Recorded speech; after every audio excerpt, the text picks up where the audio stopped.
England was the greatest country in the world.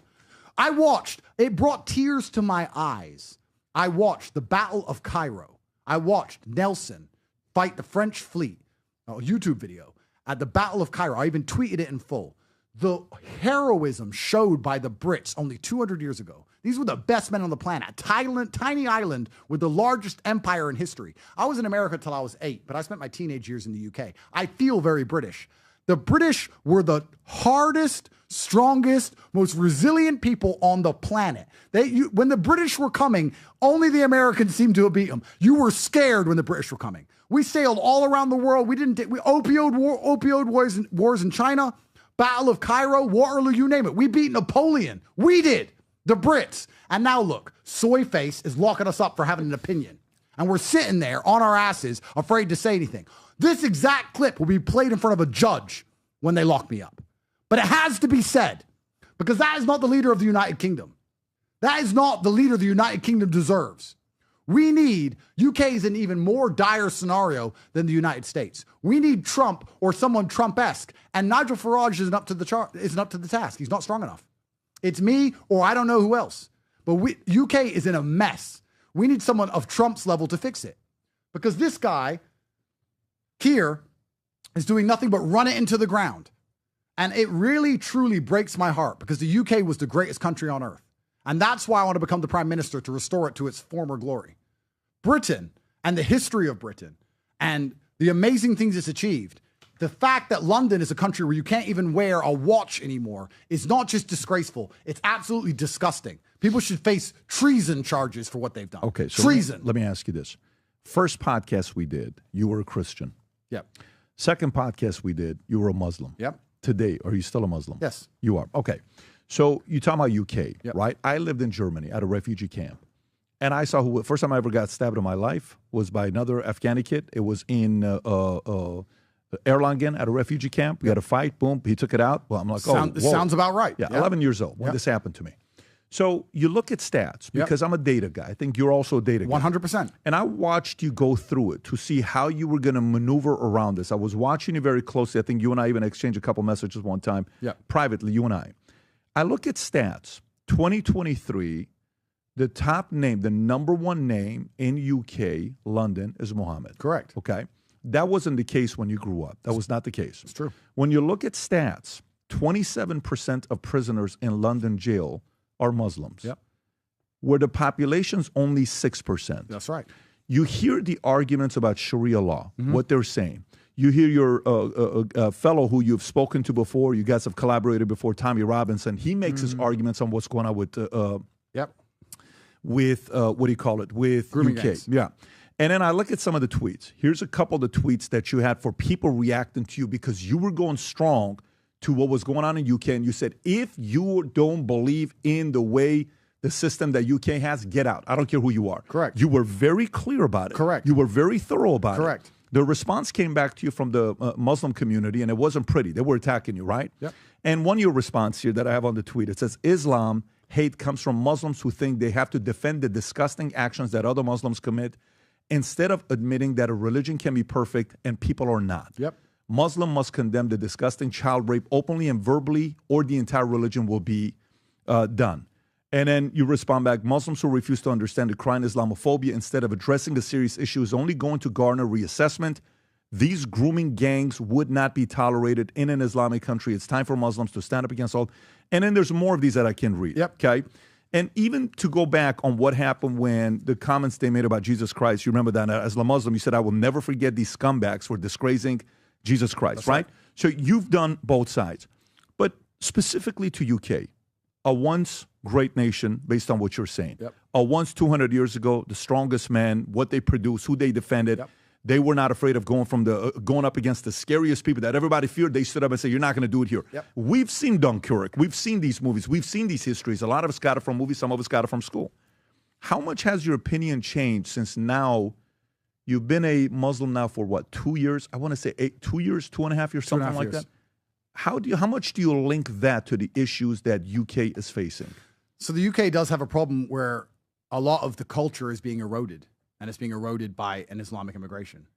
And this is going to make Muslims mad when I say it, but I understand why the native Brits feel threatened by that and are unhappy with that. When you talk about crime statistics, it's difficult because you can do the same thing with black people in the United States. But black people are a part of the United States. It's seen as racist to say that there are a lower percentage of the population, but they commit more of the crime. But you can do the same with black people in the United States. But black people live here, and they're always going to live here. I like to be ultra realistic about all things. And I like the idea of Britain retaining its culture and feeling like England. A lot of the stabbing that happens in the UK isn't from Muslims particularly. It's actually from Christians from Africa. A lot of it's third worlders. A lot of it's black youths inside of London who do most of the stabbing, the majority of it. So I think we have a huge disconnect here that we have to discuss. And the disconnect is third world versus first world and attaching Islam to the third world. And in some cases that is true, but there are first world Islamic nations which are much safer than any Western nation. So you have a lot of third world Christians which are coming in, committing heinous crimes. The Southport killer, he was from Rwanda, I believe he's a Christian family, and he killed 4 or 5 little girls, stabbed them to death recently. That's what caused all the riots. Rudy Kabena, the guy from the Taylor Swift concert. Correct. But his father was from Rwanda, but his father had some crazy stuff. He had Al-Qaeda training. That's right. But there's a whole bunch of Christians who are people coming from the third world who are committing crimes as well. I'll be honest with you. It's actually interesting when we attach Islam to these things.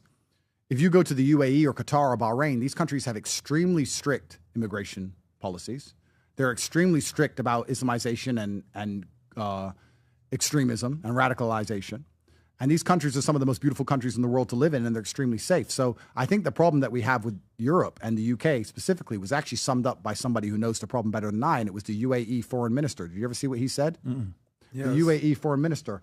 Find his video where he talks about the Islamization of Western nations. And he's saying that you're allowing extremism to foster in your countries because you think you know Islam better than we do. And we don't allow these ideologies in our own Islamic nations, and you're allowing them in the West, and you think you could. It is right there. Let's play this video.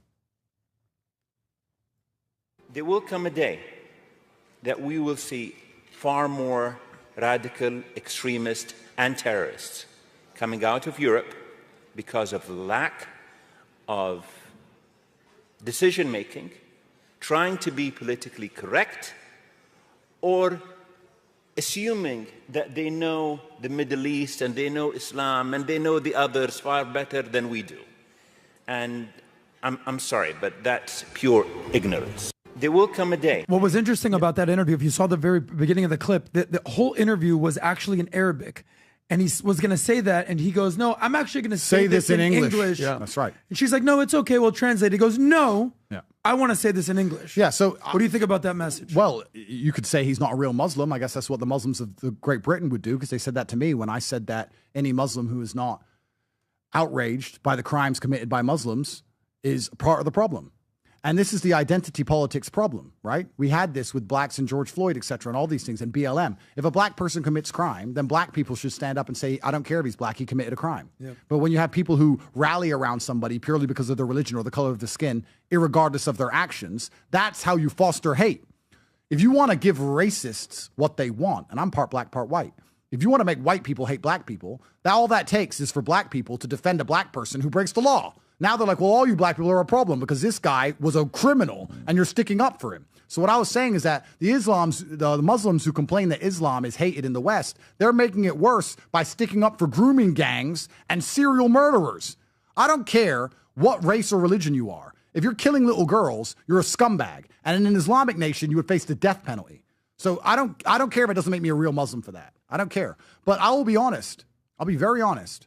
What he said is extremely interesting. Because when I say these things online, I get no pushback and no hate from the Gulf Arabs. I get no pushback and no hate from the first world Muslims. None of that. It's only from the extremists. And the extremists are all living in Bradford. They're all living in the UK. It's really interesting that the most extreme points of view I get for the things I say about Islam are from England. It's never from the Islamic or the Arabic world. I saw another really interesting thing, actually. I'd like someone to find it. It was a post I saw on Twitter from a Pakistani guy. And he said, I'm from Pakistan. I live in Islamabad. And I was recently in Birmingham. And it felt more Islamic. And it was more backward thinking than anything you would see in Pakistan. He said, Islamabad is a far more liberal place to live than Birmingham, UK. He's saying the Pakistanis who are still in Islamabad are less Islamic and less extreme about things than those inside of Birmingham, UK. So you can have a conversation about all of these things. It's a long and detailed conversation. It'll get me in a lot of trouble. And as I'm only 2.5 years into Islam, I don't know all of the ins and outs. There's other people who know it better than me. What I will say is that I believe every country and every race, every identity has a right to their land. I believe that. I believe that the British people have a right to have an England for British people that feels like England. You can argue what a British person is. Perhaps the definition may be slightly changing, but you would argue that Great Britain has a Christian heritage. And I don't think there's anything wrong as a Muslim to say that Great Britain is a Christian country. It's always been a Christian country and it should remain a Christian country. I believe that. I like that they let me visit. That's fine. I would never go to the UAE and say this should be a Christian nation. I would never do that. So why do we do it the other way around? It just seems hypocritical. But that's the point, though. That's the point what a lot of people are making. If you want to live in a place that majority is Muslim, go there. You can move there. If you want to live in a place that's got the traditions, let them stay there, right? That's the whole argument about nationalism. Like if you're proud of your country, no, you shouldn't be proud of your country. No, but that only applies to white people. And I'm one of the champions of this, even though the hardcore racists on Twitter hate me because they call me mulatto and mixed race and all these things. I don't care. I'm going to champion for it anyway. Only white people are not allowed to love themselves, love their race, and love their countries. Everyone else is. White people are the only ones who could do it. Mm-hmm. If anyone else flies a flag or says we're from wherever, or we're this color, or we're this religion, we want it, it's fine. When white people do it, it's instantly demonized. White people are the only people who are expected to give up their lands. And it's actually quite, and I say this as a half white man, half black man, it's very obvious. It's very obvious for me to see. And the European countries, you could argue that America was founded multiracially. You could argue that. But the British people are a type of people. They're an ethnicity. They're a type of people from one place and one part of the earth. And once they lose it, they have nowhere else to go. That's all they have. And they're being replaced in real time. And their leader, Keir Starmer, is letting it happen. And if you talk about it, you go to jail. All of this is happening right now. And unless the men do something and replace him with somebody who cares, they're going to be replaced. That's the bottom line of it. I can then argue, I can move on to the point that, we all get what we deserve in this life and that the strong destroy the weak. We could argue that point. I could sit here and say, well, white people, if you get replaced, you deserve it because you didn't do anything about it. I could make that argument, but that doesn't mean it's not happening.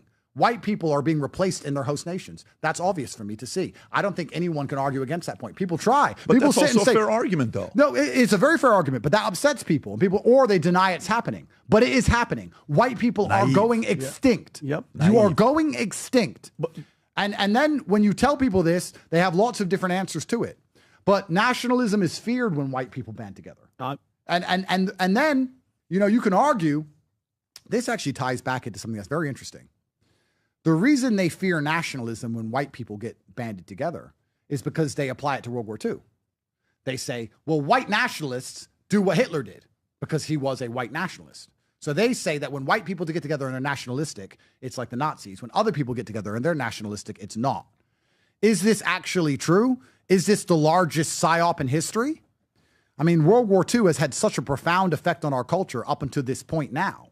World War II is the basis for all good and bad in the entire world. If I say to you, name the worst person in history, you'll probably say Hitler. You won't say Stalin, who killed more because he was on our team. Or Mao. Or Mao, who killed more. Now, I'm not sitting here sticking up for Hitler. I'm just saying that World War II has shaped the modern world. And they use it as an emotional trigger to prevent white people from sticking up for themselves. Guess what I saw in the car on the way here? A terror attack in Germany. A car attack. You see it? Yep, this morning. A Muslim ran over a bunch of white people in Germany this morning. But the white people in Germany can't band together to fight against it because then they are what? Racist. Nazis. Yep. Nazis. Yep, for sure. So they use World War II. Let me ask you guys a question. If they use World War II to subvert white nationalism to the point of extinction, wouldn't it be truly treasonous if the story of World War II wasn't even true? What if there's another story to World War II? Is it true, the story that we know? The version of events that we know? Hitler's just crazy and he just lost his mind. I'm asking questions because in my world, I understood that victors write the history. Winners write history. Winners are always the good guys. Loser was always the bad guy. Loser had no point of view at all. The winner had all the right thing and they were doing all the right things. So I'm just asking you, if this war is what's shaping the modern world and it is bringing on the ideology which is going to lead to the extinction of the white race, isn't it important we find out if the story we're told is even true? Let me apply this to modern time. If you listen to the media and the story they tell you, Putin's crazy. Putin's nuts. And he's lost his mind. And he has no point of view at all. And he has no reason to invade Ukraine. There's no possible reason. If you research, you'll understand he actually has a pretty good argument. I'm not saying he's perfect. I'm saying that he has his beliefs. We have our beliefs. Some right, some wrong. There's no such thing as black and white. There are different varying shades of gray in every single conflict. But the Hitler story, the World War II story, is black-white, because that's how the winners want to write it. And that's how it always goes when the war is over. And the story of Russia-Ukraine is black-white. Ukraine's innocent, we're innocent, Russia's nuts. But if you actually analyze things and understand them really, you'll see it's not that way. So this is a very interesting thought experiment. And that's what I'm doing before the media attacks me. I'm not advocating for anything. I'm not saying anything. This is a thought experiment. If one particular ideology is shaping society to the point where an entire race will go extinct, shouldn't we understand that period of history intimately? Yes or no? I would argue yes. And if that's the case, perhaps when we understand it better, perhaps white people might save themselves. Perhaps. So I got a question, Andrew. When you were talking about, the UK, and I mean, we do so many stories that, and you even mentioned that it's fallen. When it comes to the was it the Pakistani rape gangs? Yep. The Pakistani rape gangs that are doing their thing. In Germany, I remember we reported on this. A bunch of guys raped that 15-year-old girl in the park, and then the girl that went after the attacker on WhatsApp or Instagram, whatever, they went and they put her in jail. And then Keir Starmer and all these guys, it's as if this group is protected. They're covering it up, and they don't want it to come to light. Why would they hide the fact that these guys were Pakistani? Why are they putting in jail the girl that's going after the guy, the Muslim guy that raped the girl, and not the guy? Then they walk out of jail. So this is the problem, right? What they're afraid of is they're afraid of racism and of nationalism and highlighting the problems amongst a certain demographic and subgroup because they feel like it's going to build resentment, and it will. Mm-hmm. So their solution, and it will build resentment, and I'm not saying that resentment's wrong. It's quite rightful resentment.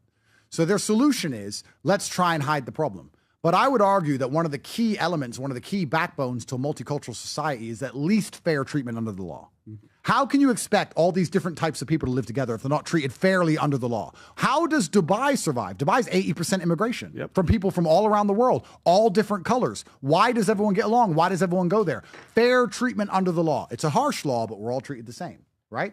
So in the UK, now we have a double problem. You have the problem of the natural resentment for the results of actions of people who don't share British values, on top of a double standard in the law they're using to try and hide the issue. This is a time bomb. This is a time bomb. That's why they're doing it, because they're scared of white nationalism, and they're scared of that because of the World War II story they've told. That's what they're scared of. White people are being replaced in real time. And to lighten the mood a bit, my friend group is as diverse as possible, which means we have the best racist jokes ever. Because it's black guys, white guys, we got an Algerian guy. True friendship is racism, and we're all, it is. You're actually not wrong. I have another kid and they're like, yeah, you're black. And we all make fun of each other. It's fun, right? But it's also very interesting. There are key ideological differences that we're not allowed to address or talk about, which are extremely important for a society. Like the average white family, I would argue, has a different approach towards their financial stability and their emotional investment towards children than third worlders. I would argue that point. You can call me racist, you can attack me all you want. Third worlders will have kids and just have kids. They won't sit and go, can I afford this kid? Can I put this kid through private school? Do I have a college fund? Is it responsible to have a kid now? If you just grab third worlders from anywhere, doesn't matter if they're black, brown, white, wherever. If you get third worlders from anywhere, they just have kids. So when you let them into a country, you have to be prepared for them to have more children than the native population. It would be responsible for a leader of any nation to sit down and say, no matter how many of them we let in, they will outbreed the natives. This is a math calculation that should be done if you're a responsible leader for a country. Am I right? But they refuse to do it. They refuse to even acknowledge it. So you let in 10% of third worlders, it's 10% for a while, but it's not for long.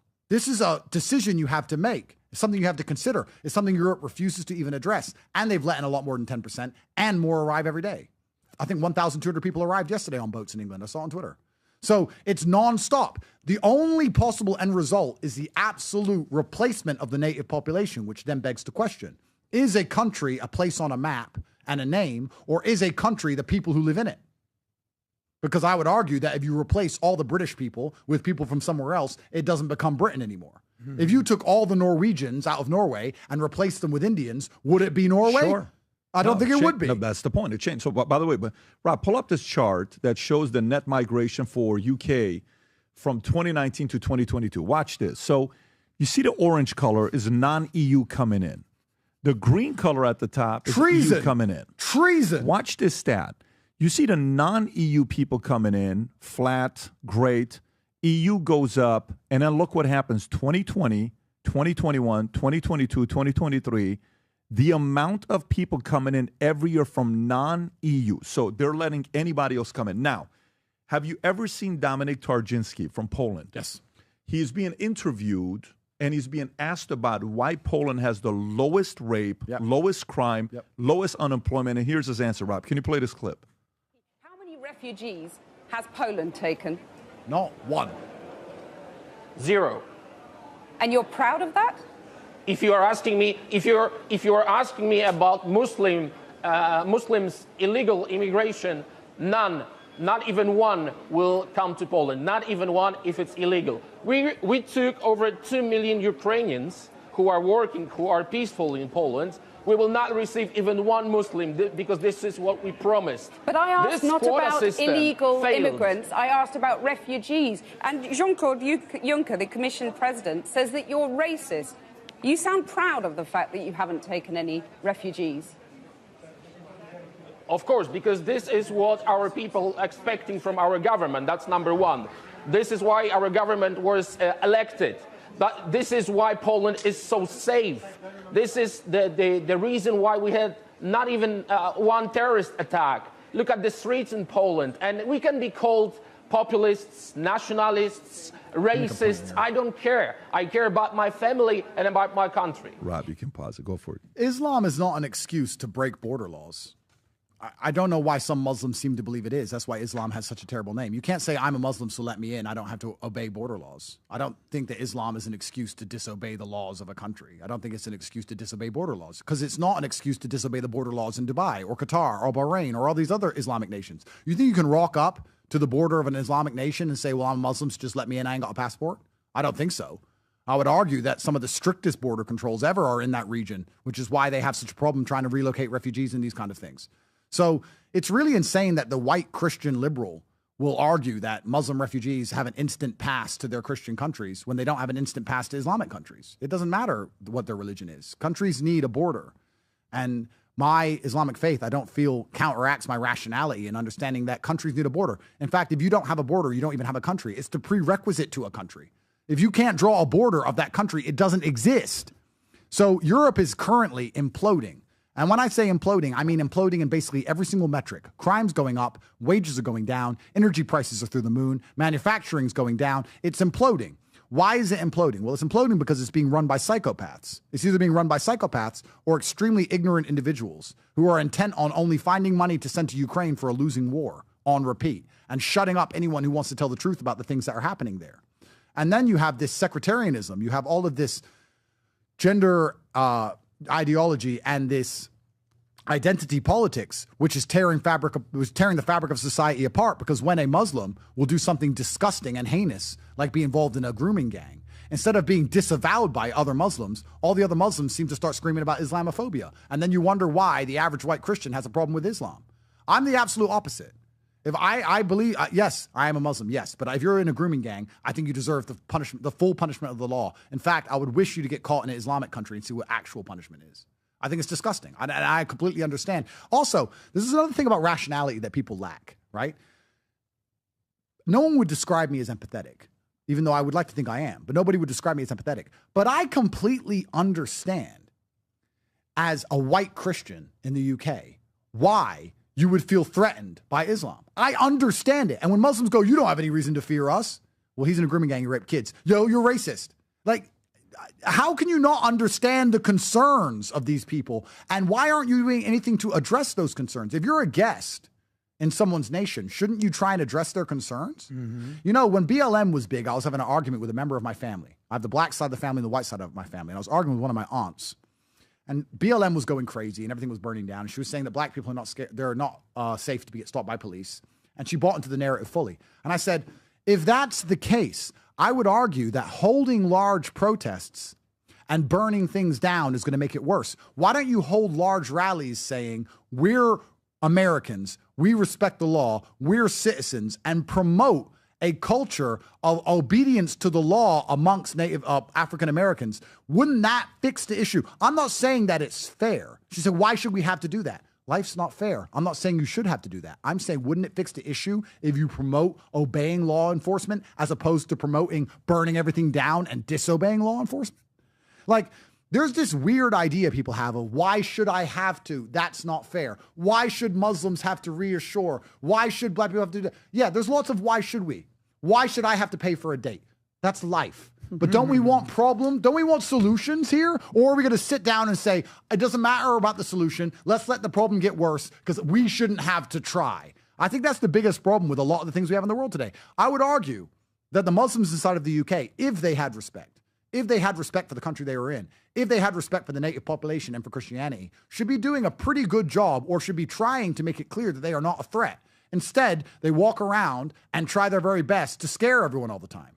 And then they wonder why Islamophobia exists. And as a Muslim, I will say that because it's obvious. It's obvious. But when I say that, they turn on me and they attack me.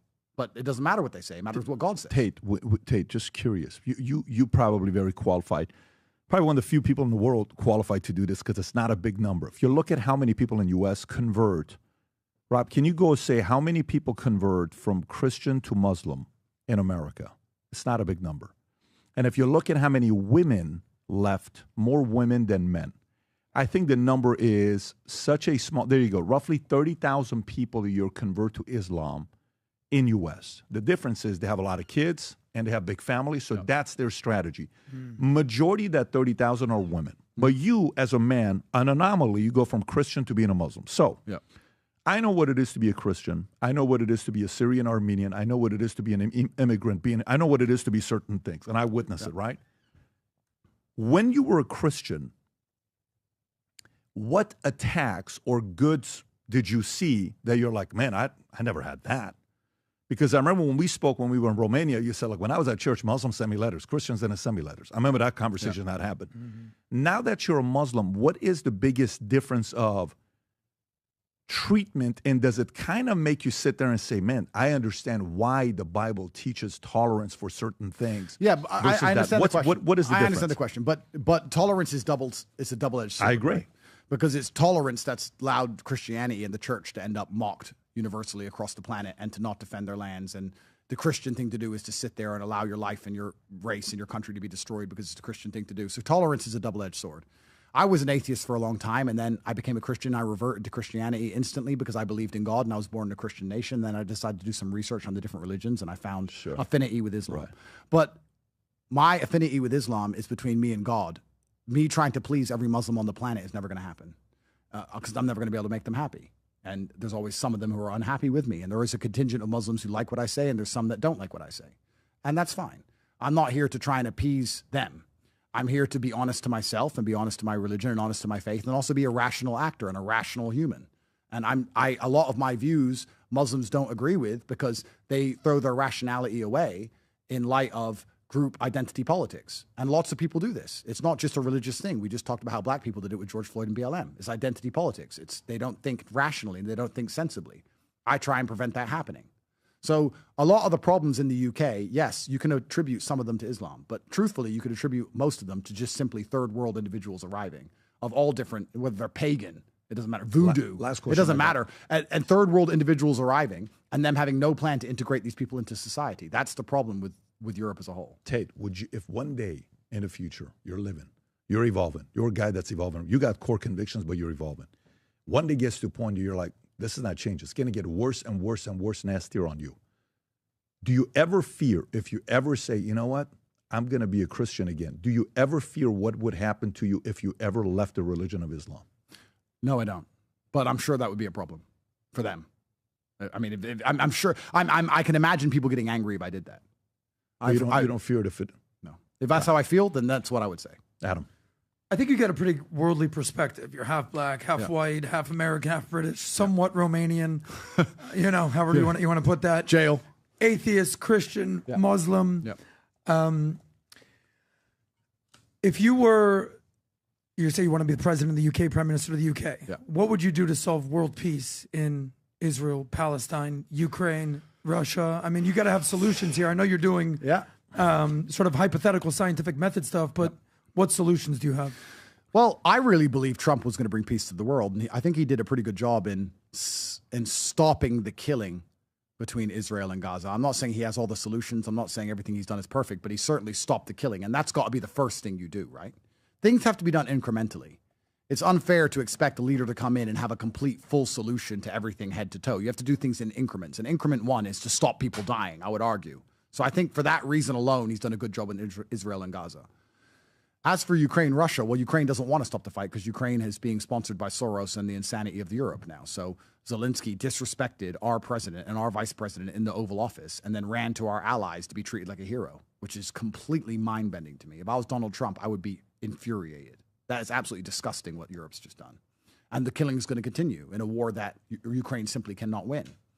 So you ask, how do you solve for world peace? That's a very difficult scenario. It's a very difficult question. It depends on each individual war at the time, right? For me to answer that compendiously for every single conflict on the planet, I'm not sure I can.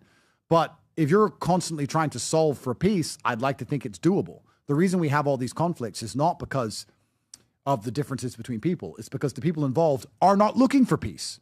They're not looking for it. Nobody's interested in it. Zelensky doesn't want peace. Europe doesn't want peace. That's obvious. So how can you have peace when you have teams that simply don't want it? The Russians don't want this war to continue. They proved their point. So true. They proved their point, and they want peace to come. But when you have one side that's intent on fighting, we look at it in a relationship. You can have a man and a woman. The man can be the best man on earth. He can be the best speaker, the best relationship coach on the planet. If his woman's intent on fighting, she's gonna fight. So you need to have you need to look at each individual conflict and try and encourage people to seek peace.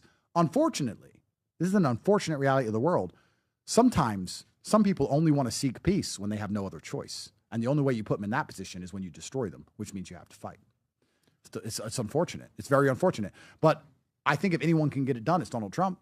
Well, you've been very complimentary of Trump, but Trump, since he came into office... Guys, Trump's a hero. Trump has saved the Western world. I don't think enough people understand that if he didn't win, it would have been over for the Western world as we know it. Look at all the garbage we just talked about with my case. We talked about innocent until proven guilty being thrown out, democracy being thrown out, all this stuff. That would have been applying to everyone. All of us here would be in jail. Every man with half a backbone would be in jail. It would have been toast. There would have been a tranny in every single position of office for no reason. True. DEI everywhere. Once America fell, Europe's already fallen. It would have been over. Trump has saved the world as we know it. That is not an exaggeration. That is not hyperbole. Trump has saved the world. So the reason I am a fan of Trump is not because I agree with every single thing he does, not because I think he's a perfect person, but I can look and say he has saved the world. You know, it's actually amazing how bitter, petty, and stupid most people are. Elon Musk will put a rocket in space and then catch it. Incredible. And then someone will sit there and go, yeah, but he had a kid and he wasn't married. Can't you just let people be people and respect them for their monumental achievements and accept that nobody's infallible and nobody's perfect? These fucking Mr. Pastor in Nebraska is going to piss his pants about Elon Musk. Church's going to be packed this weekend. Yeah, he's going to piss his pants about Elon Musk. While Elon Musk furthers humanity. People are going to accuse Trump and piss their pants about Trump as he saves the Western world. There is a bigger picture. And anyone who is capable and smart enough of seeing the bigger picture isn't an enemy of mine. Because they look at me and go, you know what? Andrew may do some things we don't like. He may have said some things that aren't nice. But in the end, he is motivating the masculine youth to resist the slave mind programming of the Matrix. He is important in the battle against enslavement. The bigger picture is Tate is a net positive, but people are mean and they are petty and they are stupid and they are jealous. And when you add all of that up, you will take somebody as monumentally achieved as myself or people who have surpassed me in nearly every metric, Donald Trump and Elon Musk. Look at all of their monumental achievements, which literally span into the atmosphere, into the cosmos, and ignore that and say, oh, he didn't get a marriage certificate. You're a dipshit. You are a dipshit who cannot understand that no human is perfect and we are all different and we're all going to have disagreements. We probably all disagree on lots of issues, but we can shake hands and agree for the common good. When you have an army, when you have an army of 10,000 men, they may disagree on so many different things, but the primary objective at the time is to raid the enemy trench. You have to be able to see the bigger picture. But most of these losers online with these opinions who've achieved very little in comparison to myself, to you, to Elon, to Trump, they've achieved nearly nothing. They have an opinion on something you did or something you said or what you think 10 years ago, and they want to type it out, and they think it matters, and they get a little band of losers together, and they all argue about you, and we absorb all the organs. That's that word again. So Trump has been very pro-Israel, and so he's been very pro-Bibi. Correct. And matter-of-factly, Tate. So do you think he's wrong on that, being so supportive of Israel? You know, this whole Jewish question thing is actually an interesting one. I'm going to talk about this. This is going to get me in more trouble. How much trouble am I in? Let me count it. 80%. The Orgons are coming for you, Tate. Fucked. Right. T, we're going to jail. Pack a bag. Tristan. Right. Pack a bag. Right. So this, you know, it's actually kind of frustrating for me because when I came out of jail, I did Piers Morgan, and I told Piers that what was happening in Gaza was a massacre. And this was on like October 9th, like 2 days after. You said genocide. Genocide. I said it was unfair what was happening. This was before it became like widespread. This was only a couple days after. And I was told not to say that. That's going to get you in a lot of trouble. But that's what I believed, so I said it at the time. And there's a lot of people online who are fervently anti-Jew and are very anti-Semitic. And I know who these people are. And you know these people are, a lot of them. Sometimes, Kanye West. Yeah, well, sometimes they have a point of view, and sometimes they just go way too far with it. So I think this whole argument is kind of two-pronged. The first prong is that there are people in the world who blame the Jews for absolutely everything, and that is pathetic. And these people think that they worked out the secret of the world, and they're based, and they blame Jewish people for everything. They're like, oh, but that's the Jews. What is? Race mixing is the Jews. Maybe they're attacking me for supporting race mixing. My dad is black, my mother is white. Why do you think the Israelis called me and told me to say this? It's my upbringing. Or they'll say, oh, but you can't get a girlfriend because the girls have all been subverted by the media. That's the Jews. How did the Jews keep you out the gym? Because your arms are skinny, bro. Like, how did the Jews stop you from being a man they want to fuck? Explain that to me. They go so far with it. And if you try and point this out, you're instantly a Mossad agent. Even I get this. After defending Palestine and risking my life, because they could have locked me back up and I was told not to, they're still not happy with me because I don't go far enough with blaming the rain on the Jews. It rained outside. You didn't have an umbrella. The Jews did it. So there's the psycho side of it. Mm-hmm. But as a rational person who likes to see both sides of the argument, I would also argue it is interesting that it seems the only influence over the American government that we're not scared about or we don't measure is the Israeli influence of the American government. It seems they do have some control over the American government. They do lobby heavily, and nobody talks about it in a negative way. Whereas if the Chinese do it or the Russian do it, there seems to be a big problem. It doesn't seem to be measured when Israel does it, and nobody seems to be concerned by it. Now, whether that's a good or bad thing, you can get someone on more qualified than me to discuss. There's people more qualified than me. I would argue as a rational, intelligent individual that the American government should be pertinently aware of all influences that are put on it. Shouldn't you measure them? I'm not saying even stop them, but shouldn't you know? Because let me ask another question. This is a thought experiment. If you allow a nation to influence your nation and you allow it to happen unchecked, who's influencing the influencer? I don't know this at all. This is off the top of my head.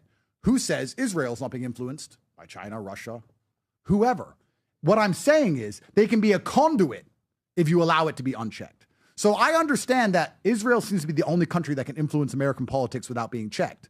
I understand that. I understand that's strange. I agree that should be measured. That's true. However, to argue that the Jews are the only reason why you're a little bitch hiding in your house at home, that's also bullshit. There's definitely a lot of irrationality on both sides. That's what I would say about that whole subject. And I think that people should be more rational and approach it rationally.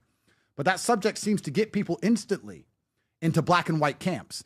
And those are the subjects that are hardest to discuss. I love the breakdown. Where there's no subjectivity. That's the part of the breakdown. See, this is, because in this breakdown, the way you just eloquently put together, guess who can be right? Both sides. Yeah. Mm-hmm. Because it's like, no, Trump did this, and that's he's owned. He's this. Maybe he's just being strategic. Yeah. No, but that side, they have control of everybody. Maybe they do have a little bit. No, they don't. Maybe they do. That's the subjectivity. The keyword you're using here is that. We have to be able to do that more often. It was broken down so well the way you just did it right now. I don't mean to interrupt you. I just was really... Thank you. But this is the interesting part, because there are certain subjects where it is instantly snapping to black and white camps. Right. And those are the problems that never get fixed. Those are the problems that never get fixed. There has to be subjectivity and discussion in all things. And both sides can have a point. And it has to be discussed at large. So it's actually, I would make this point, actually, for the people who are truly fearful of Israel and truly fearful of Jewish influence, you hinder yourselves by not being open to rational conversations, by not being invited on speaking podcasts, by not being open to ideas, because you don't accept that not every single thing on the planet is the Jews. If you want to be reasonable and responsible and have interesting and open conversations, you'll get a lot further. But when you put up this wall of every single thing is Jews, every single thing they've ever done, every single thing, you're just going to destroy destroy your own movement. Because when a half-black Muslim who defended Palestine, is being accused of being a Mossad agent, you may have gone too far. Perhaps. Guys, maybe you've gone a bit far. But, I mean, I guess it doesn't cross their minds. Because I promote race mixing, because my mother's white and my father's black, it looks like I work for the Jews. So... what can you do? Well, Tate, you're hired. Don't worry. I'll get you. I was about to get you a discount. You're in. I'm going to get you a 10% discount. Get the yarmulke. I got you. Get the yarmulke in here right now. Buy one, get one. We'll bring Tristan in. I was about to say, if I was hired, where's my fucking money? Save that money, Tate. Save that money. Because they ain't paid on yet. And, you know, but we're going to get you another Patek Philippe. But, you know. With the diamonds. You know, it truly is interesting. How many people cannot have a rational conversation ever? Because I am perfectly capable of arguing against every point I argue for. I'm perfectly capable of it. So what you're supposed to do. That's like the playing reason chess a against man yourself. Can reason should do that. Absolutely. But these people are incapable of having rational, subjective conversations ever. And that is why we end up in the positions we end up in.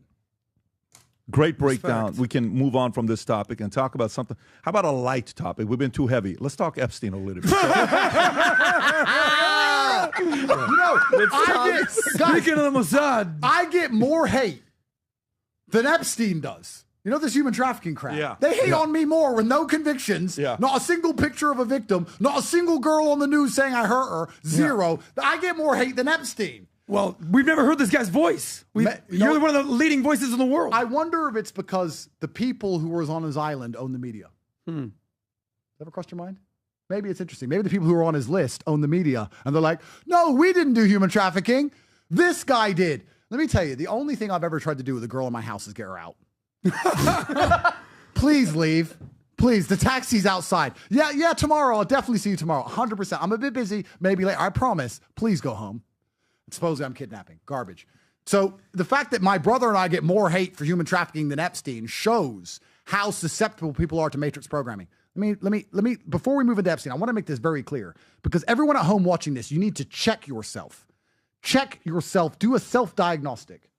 If you can get a visceral emotional reaction to somebody you've never met because of something the media has said, you are a slave.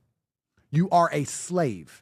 If the media can sit down and tell you one side of a story and make you feel strongly and emotionally and angry against an individual you've never met and don't know the entire story of, you are slave-minded.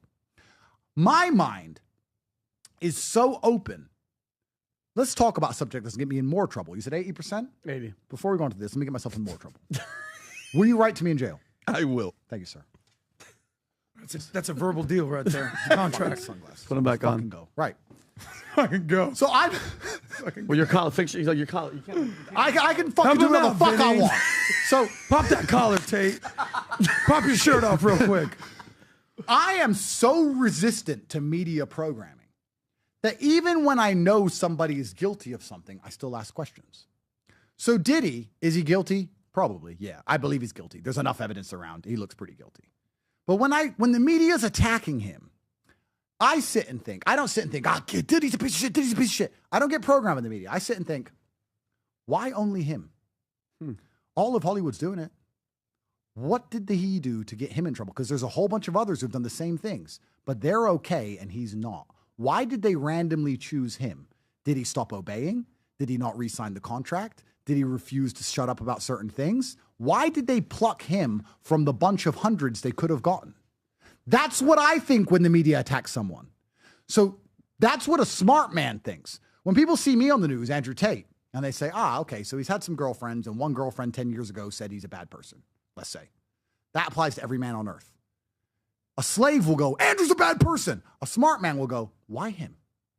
Why did they randomly choose this one guy when they could have chosen anyone? Why did they pick him? Well, let's look at the things he says. Oh, he talks against war. Ah, he talks against this. He talks against that. Oh, turns out he's an enemy of the slave mind and the programming. Maybe that's why. Intelligent people analyze why things are happening as opposed to feel emotionally invested in that event. So if you are watching something on the news, or if you have a strong opinion on someone you've never met, all these losers tweeting negatively at me who hate me so deeply because they saw a part of a YouTube video once and it offended them to their core. They can't stop tweeting against me. And Megyn Kelly thinks I'm bad and she's never even spoken to me. All these people are slave-minded. Use your brain and think for yourself. Why did they choose me? Randomly, once I became famous, once I spoke against the Matrix, not while I had a webcam studio, not when those videos were made. No, I was fine. You do know that 20% of Romanian GDP comes from webcam studios. Do you know that? Look it up. There's webcam studios all over Bucharest. They don't care. Why did they randomly choose me and attack me? Is it because I'm guilty? Or perhaps there may be an ulterior motive. If we're intelligent people, let's use our brains for a second. So when I see the Diddy things, as heinous as they are, I argue, generally part of the services sector. 5,000 women are employed in Romania's camming industry. Minimum. Those are the official ones. Those are the ones you hire. No, those are the ones that pay tax. And trust me, most of them don't. So I'm telling you, Romania's full of webcam. They don't care. They've never cared. Why me? So when I see the Diddy things, a slave is like, he's a disgusting piece of shit. He's a disgusting piece of shit. I sit there and go, wait. I don't know Diddy. Never spoken to him. I'm not defending him because what they're about to say is Andrew Tate, sex trafficker, defends sex trafficker. No, what I'm saying is they've decided to wreck him. I don't know his side of the story. He may be guilty. His side of the story might be, yeah, I did it, but so did this guy, this guy, this guy, and this guy. I'm only asking why only him? Because I think that's a far more interesting story. Why him of all of them? Are we allowed to ask? Probably not. But I'm not slave-minded. They can't control me. Because let me ask you another question. You remember the video of him beating Cassie up in the hallway? We all do, yes. Okay. In LA. When did that happen? 2000, like, happened like 11, It was 12? forever ago. forever ago. Yeah. Forever ago. It wasn't recent. Here is, I wish to God this was on candid camera. When that video came out on Twitter, I said, T. He goes, what? I said, they're about to get Diddy. He goes, why? I said, they've just released a video that's 10 years old. They've been sitting on it for 10 years, and they've just put it on the news now. 2016, March of 2016. Okay. So 9 years ago. I said this to Tristan verbatim. I said, T, they're about to get Diddy. He said, why? I said, they've released a video that is 10 years old. They've been sitting on this for 10 long years. This was 2016 they got the footage. Why has no one seen it? And Tristan goes, and that's out now? I was like, yep.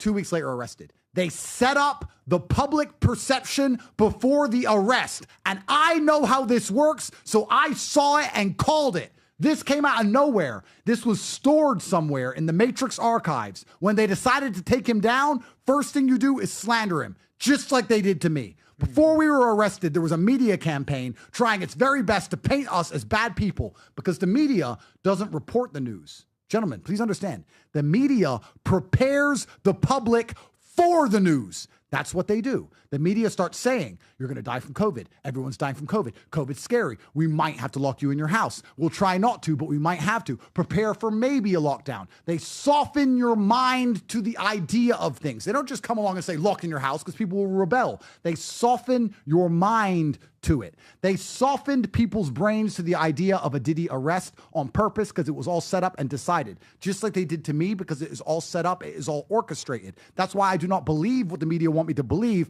I'm not emotionally reacting to their stories because that's what they're intending. Instead, I'm analyzing, why did this appear now? Why has this been said now? Why are they putting it out today? What is their further intentions? Why him? Why not the others? Why this one clip of Andrew Tate saying something which could be interpreted badly? Why are we not talking about Andrew Tate's charity, TatePledge.com, where he gives $25 million a year away? Why are we not talking about the dog shelters he runs in Romania? Why are we only talking about an old joke he made 10 years ago? Why?